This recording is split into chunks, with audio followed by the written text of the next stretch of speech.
Good morning all of you. बच्चों, आज हम हिंदी पाठ्य पुस्तक में पाठ 7 मोर भारत का राष्ट्रीय पक्षी के बारे में पढ़ेंगे।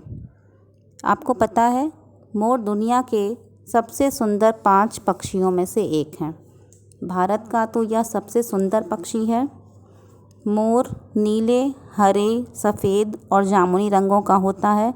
भारत में मुख्य रूप से नीला मोर पाया जाता है और यही नीला मोर भारत का राष्ट्रीय पक्षी है।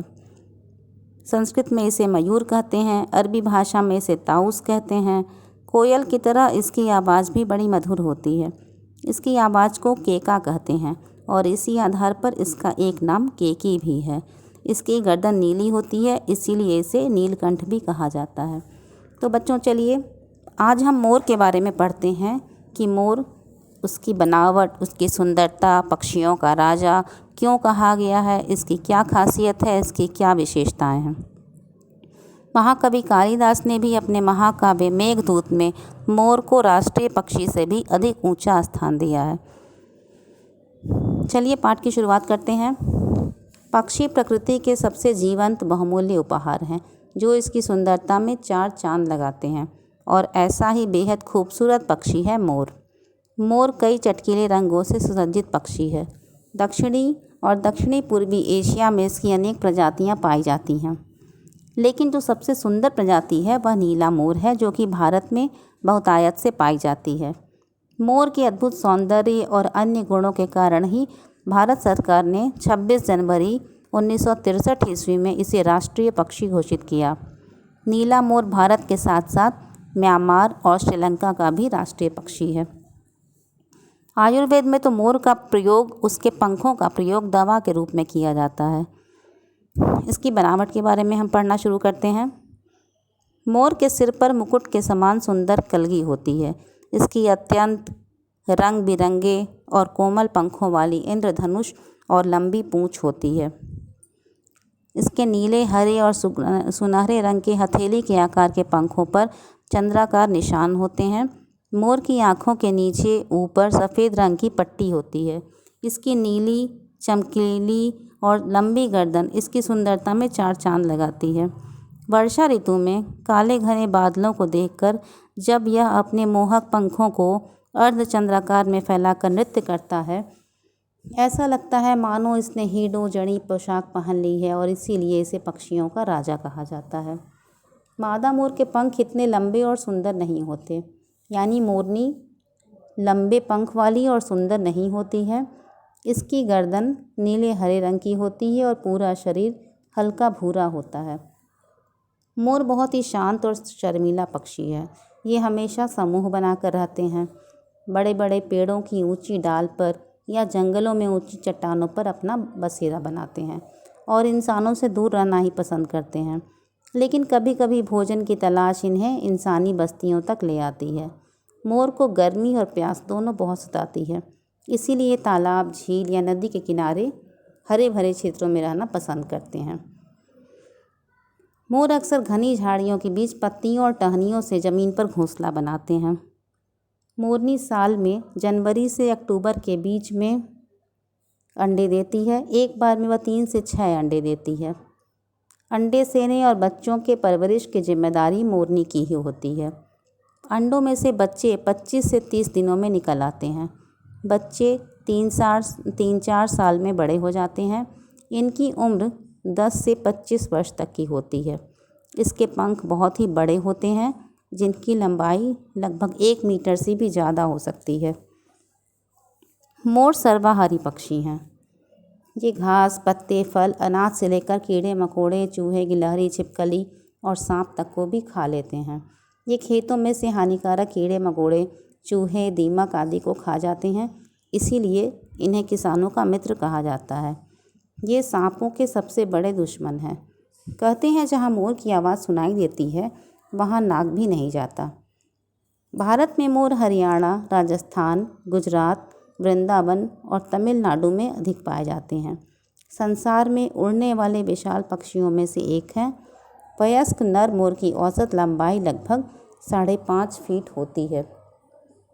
मोर की लंबाई 195 से 222 सेंटीमीटर होती है, यानी 5.5 फीट लंबाई होती है। एक मोर का वजन 4 से 6 किलोग्राम तक होता है, जबकि मोरनी मोर से काफ़ी छोटी होती है। अपने अधिक वजन के कारण मोर ज़्यादा ऊंचे और अधिक देर तक नहीं उड़ सकते। ये ज़मीन पर चलना ही पसंद करते हैं। मोर का भारतीय संस्कृति में भी विशेष स्थान है। भगवान कृष्ण मोर के पंख को ही अपने मस्तक पर धारण करते हैं, आप सबको पता है।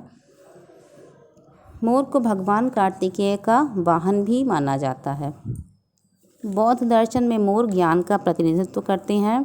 मोर का रूपांकन वस्त्रों, सिक्कों, भारतीय मंदिर स्थापत्य या वास्तुकला में व्यापक रूप से किया जाता है। मोर पंख का प्रयोग कई रस्मों और अलंकरणों में भी होता है।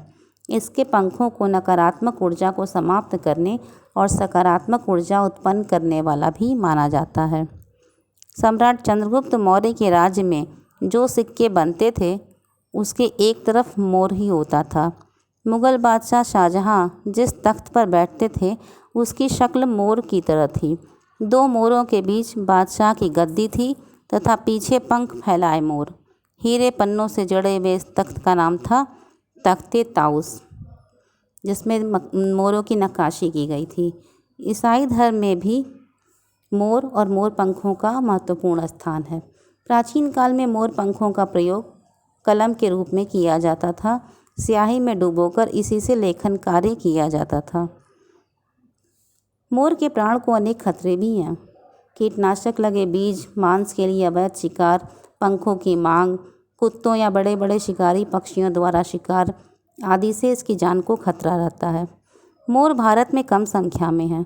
मोर की संख्या में सुधार करने के लिए भारत सरकार ने मोर संरक्षण कानून बनाया 1972 में, और इसके तहत मोरों को संरक्षित किया गया है। इसके शिकार पर पूर्ण रूप से मोर लगाई गई है। इसके बावजूद बड़ी संख्या में मोरों का शिकार होता है। मोर को किसी तरह का चोट पहुंचाने पर दोषी को दंड या जुर्माना देना चाहिए। इसके लिए नागरिकों को शिक्षित करना और जागरूकता अत्यंत आवश्यक है। इसकी रक्षा करना हम सबका कर्तव्य है। वर्ष में एक बार मोर अपने पंख गिराता है। इन गिराए हुए पंखों का हम संग्रह कर सकते हैं। तो बच्चों, आपने इस पाठ में पढ़ा कि दया सबसे बड़ा धर्म है। हमें पक्षियों की रक्षा करनी चाहिए, उन्हें प्यार देना चाहिए, ताकि हमारे विदेश के पशु पक्षी उनकी रक्षा हो सके और वो रह सकें। चलिए अब इस पाठ में हम आए कठिन शब्दों पर प्रकाश डालते हैं। पहला शब्द है आकर्षक, जीवंत, सुसज्जित, आकृति, कार्तिकेय, प्रतिनिधित्व, अलंकरण, व्यापक, संस्कृति, संरक्षित। अब इस पाठ में आए शब्द अर्थों पर हम प्रकाश डालते हैं। जीवंत, जीवंत का अर्थ है जीवित। बहुमूल्य यानी अत्यधिक कीमती। सुसज्जित यानी सुंदर ढंग से सजा हुआ। प्रजातियाँ, इसका अर्थ है किस्में यानी कि प्रकार। बहुतायत, जिसका अर्थ है अधिकता। अर्धचंद्राकार यानी आधे चांद का आकार। बसेरा, बसेरा का अर्थ है घर, घोंसला यानी रात बिताने का स्थान। परवरिश, इसका अर्थ है देखभाल। सर्वाहारी यानी सब कुछ खाने वाला।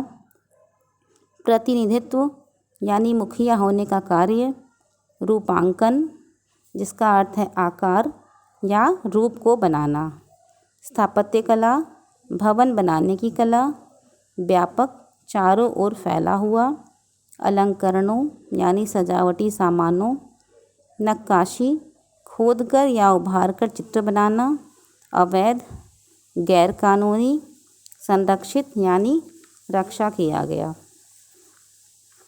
इस पाठ में आए कुछ विशेषण और विशेष्य हैं जिनके जोड़े बनाए गए हैं। विशेषण एक तरफ लिखे गए हैं और दूसरी तरफ विशेष्य हैं। राष्ट्रीय पक्षी, बहुमूल्य उपहार, अद्भुत सौंदर्य, वयस्क मोर। आगे दिए गए हैं शब्दों की वर्तनी शुद्ध करके लिखना। शब्दों की तरफ सुंदरता यानी स पर बिंदी लगी है। प्रजाति यानी त पर छोटी की मात्रा। पंख, जिसमें बिंदी लगती है। पूँछ, पूँछ में बड़ाऊ की मात्रा, जागरूक यानी र पर बड़ाऊ की मात्रा। तो इस पाठ में आए शब्दों का आपको याद करना है और इस पाठ का उच्चारण सही तरीके से आपको करना है। धन्यवाद।